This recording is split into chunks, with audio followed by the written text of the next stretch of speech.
आज हम लोग ये इसके आगे वाला वीडियो में इक्वेशन ऑफ मोशन पढ़े थे, उसी का थोड़ा सा यूज लगेगा।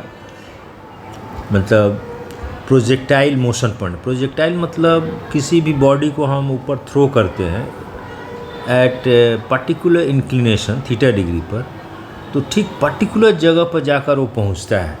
जब ऊपर से गिरता है तो पर्टिकुलर जगह पर, इसी का हम लोग इक्वेशन बनाएंगे जिसको ट्रेजेक्टरी बोलते हैं। ट्रेजेक्टरी माने ट्रैक से ट्रेजेक्टरी हुआ, माने पाथ, कौन सा पाथ में वो जाएगा वही वाला आज हम लोग बनाएंगे equation.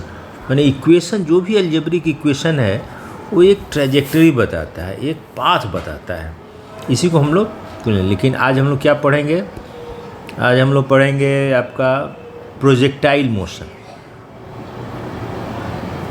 Projectile motion, equation of motion पढ़ लें, उसी का थोड़ा सा यूज लगेगा। प्रोजेक्टाइल मोशन, तो प्रोजेक्टाइल मोशन में हमको बताना है कि इतना वेलोसिटी से और इतना एंगल से यदि हम किसी बॉडी को ऊपर प्रोजेक्ट करेंगे तो कितना दूर पर जाकर वो आपका गिरेगा, ये हमको बताना है। अब तो हमको क्या करना होगा? अब एक्स एक्सिस और वाई एक्सिस धर लीजिए। ये एक्स एक्सिस हो गया और ये वाई एक्सिस हो गया। तो इसको मान लीजिए यहाँ से एक बॉडी है, ये ओ से ओरिजिन से हम लोग बॉडी को यू वेलोसिटी से हम लोग भेज रहे हैं और at an angle of theta. तो वेक्टर का एक बहुत इम्पॉर्टेंट प्रॉपर्टी है कि उसका रिजॉल्व पार्ट जो है एक्स एक्सिस में और वाई एक्सिस में, ये एक दूसरे को कोई इंटरफेयर नहीं करता। भाई तुम अपना काम करो, हम अपना काम करें, उसके बाद इकट्ठा जो रिटर्न होगा एक जगह मिलेगा। तो ये इंडिपेंडेंट होता है रिजॉल्व पार्ट। जैसे एक्स एक्सिस में रिजॉल्व पार्ट क्या होगा? यू कॉस थीटा होगा, और वाई एक्सिस में क्या होगा? You sine theta. ये आप लोग जानते हैं, ये वेरी सिंपल है, बताने का दरकार नहीं। तो वाई एक्सिस के तरफ इसका रिजॉल्व पार्ट जो वेलोसिटी का है यू साइन थीटा होगा, और एक्स एक्सिस में क्या होगा? यू कॉस थीटा होगा। अब वाई डायरेक्शन में वो जो फार्मूला इक्वेशन ऑफ मोशन पढ़े थे, S is equal to U T plus half A T square. तो ये जो एक्सेलरेशन है, इधर हम वाई अपवर्ड डायरेक्शन में पॉजिटिव मान रहे हैं और जी मेरा डाउनवर्ड डायरेक्शन में काम कर रहा है, तो इसलिए ये क्या हो जाएगा? नेगेटिव हो जाएगा। तो एस के जगह क्या रखेंगे हम लोग? Y. Y is equal to U, ऊपर में क्या है? यू साइन थीटा है, तो U sine theta into T plus half, G क्या होगा? ए क्या होगा? माइनस जी हो जाएगा into T square is equal to ये क्या हो गया? U sine theta into T, यहाँ क्या होगा? माइनस हो जाएगा हाफ जी टी स्क्वायर। अच्छा, अब वही टी सेकेंड में इधर तो कोई एक्स एक्सिस में कोई आपका एक्सेलरेशन नहीं है, तो एक्स इज इक्वल टू कितना हो जाएगा? Simple, X is equal to velocity into time. First जो इक्वेशन था, S is equal to D S upon D T is equal to velocity, तो S is equal to V into T, तो velocity into time, तो U cos theta into time, ये हो गया।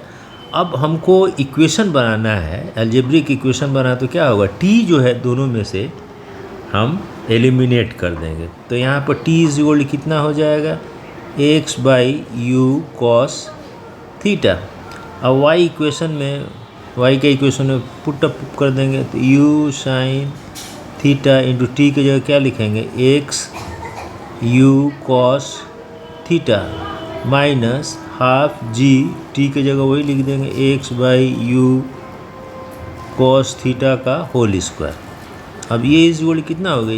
You cut गया, तो X tan theta, X tan theta minus half G by U square cos square theta into X square. अब देखिए ये वाई जो है, वाई और एक्स का एक देखिए यू तो मालूम है, थीटा भी मालूम है, जी कांस्टेंट है, तो ओनली वेरिएबल जो है आपका एक्स है, इधर वाई है। तो ये क्या हो गया? एक अलजेब्रिक इक्वेशन हो गया। तो देखिए अलजेब्रिक इक्वेशन से माने रियल लाइफ प्रॉब्लम जो एक बॉडी को हम फेंक रहे हैं वो बता रहा है। जे यहाँ से ओरिजिन से यदि आप x डिस्टेंस पर जाइएगा हैं तो y का हाइट क्या होगा यहाँ से आपको पता चल जाएगा।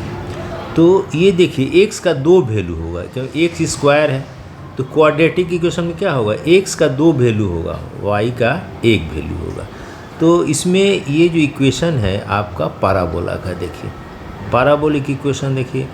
अब ये कैसे जाता है, यहाँ से जाकर अब फिर एक मैक्सिमम डिस्टेंस पर हाइट पर जाकर क्या होता है, यहाँ पर इसका वेलोसिटी 0 हो जाता है। तो अब देखिए x, देखिए y जो है, मान लीजिए यहाँ y है, यहाँ पर 2 जगह कट रहा है, देखिए एक यहाँ कट रहा है एक यहाँ कट रहा है, मतलब एक हाइट पर मैंने 2 जगह इसका ईयर एक बार जाते समय रहेगा एक बार आते समय, ठीक हाइट वही रहेगा लेकिन x का डिस्टेंस जो है एक यहाँ पर रहेगा और जाते समय यहाँ पर रहेगा। तो ये जो है आपका, तो x स्क्वायर जो है आपका ये 2 ठो, x का 2 वैल्यू होगा, एक पर्टिकुलर डिस्टेंस पर x का 2 वैल्यू होगा। यहाँ पर मैक्सिमम हाइट निकालने के लिए फाइनल वेलोसिटी 0 कर दीजिए। मैक्सिमम अब पूछेगा इतना वेलोसिटी से फेंका गया और इतना एंगल से तो कितना ऊपर जाएगा, तो इसमें आप बैठा सकते हैं y इज इतना वेलोसिटी, फाइनल वेलोसिटी क्या हो, ये 0 बैठा दीजिए। तो यहाँ से हम मैक्सिमम हाइट निकाल सकते हैं और यहाँ से ये जो है मैक्सिमम, जैसे यहाँ से यहाँ t डिस्टेंस t टाइम पर हाइट गया तो यह t टाइम निकाल लेंगे, इसमें क्या होगा 2t हो जाएगा, 2t से मल्टीप्लाई कर देंगे तो x क्या हो जाएगा 2t इंटू वेलोसिटी यानी u cos theta into 2t हो जाएगा। ठीक है, जगह जो बैठाना बैठा दीजिए। तो इस तरह से निकाल लेंगे। मेन हमारा ऑब्जेक्टिव क्या था, ये अलजेब्रिक इक्वेशन जो है वो एक ट्रैजेक्टरी बताता है, पाथ बताता है। तो ये जो है ये पाराबोला बता रहा है। इसी तरह से आपका इक्वेशन होगा जो कि आपका इलिप्स भी होता है, जो कि आपका प्लेनेटरी मोशन का जो पाथ है इलिप्स बताता है, फिर सर्कल भी बताता है। तो इसको हम लोग माने एक अलजेब्रिक इक्वेशन से इसको हम लोग बता सकते हैं। जैसे इसका क्या होगा, ये देखिए X square by A square plus Y square by B square is equal to 1 होता है। इसका क्या होता है, X square plus Y square is equal to A square, A is the radius. मतलब हमारे कहने का मेन उद्देश्य क्या है कि अलजेब्रिक इक्वेशन से हम लोग कोई भी माने पाथ हम लोग बता सकते हैं। अब जैसे इस सर्किल में चलाना है तो यहाँ पर भी एक सेंट्रीपिटल फोर्स लगाना जो हमेशा आपका सेंटर के तरफ ही काम करता हो।